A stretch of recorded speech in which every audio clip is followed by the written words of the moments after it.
Incident అవ్వలేదు. And నేనేదో ఇర్రెస్పాన్సిబుల్గా థియేటర్కి వెళ్ళిపోయాను, పర్మిషన్ లేకుండా వెళ్ళిపోయాను అనేది అబ్సల్యూట్లీ ఫాల్స్ ఇన్ఫర్మేషన్. అలాంటిది ఏమీ లేదు. థియేటర్ వాళ్ళు పర్మిషన్ సార్ట్అవుట్ చేసుకున్నారని చెప్పి మేము అక్కడికి వెళ్ళాం.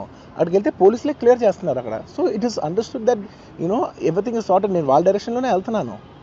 అండ్ ఏంటి వాళ్ళు ఒకవేళ నిజంగా పర్మిషన్ లేకపోయి ఉంటే చాలాసార్లు వాళ్ళు చెప్తారు, సార్ మీ పర్మిషన్ లేదంటే మేము రెండట్టు వెళ్ళిపోతాం. వాళ్ళే క్లియర్ చేసి ముందుకు రమ్మంటూ ఉంటే పర్మిషన్ ఉందనుకునే కదా మేము ముందుకు వెళ్తూ ఉంటాం in that flow of things. So నేను ఆ మైండ్ స్పేస్లోనే ఉన్నాను. And I'm having a few hourly updates about what's happening with the kid. ఆ అబ్బాయి శ్రీతేజ్కి ఎవ్రీ ఫ్యూ అవర్స్కి ఏమవుతుంది అప్డేట్లో ఉన్నాను. గుడ్ థింగ్ ఏంటంటే తను బాగున్నాడు, లైట్లా కదులుతున్నాడు, he's progressing. This good thing that's are happening. ఇన్ని మిస్హ్యాప్స్లో అదొక్కటి ఆనందపడగలిగిన విషయం. మీరు ఇలా అన్నారంట, మీరు అలా అన్నారంట, కాళ్ళు చేతులు ఇరిగిపోతే పర్లేదు అన్నారంట అంటే డెఫినెట్లీ చాలా బాధ వేస్తుంది. అందులో ఏంటి ఒక నేషనల్ మీడియా ముందు ఇలా మాట్లాడతాం అనేది నా క్యారెక్టర్ అసాసినేట్ చేసినట్టు కదా దేశం ముందు.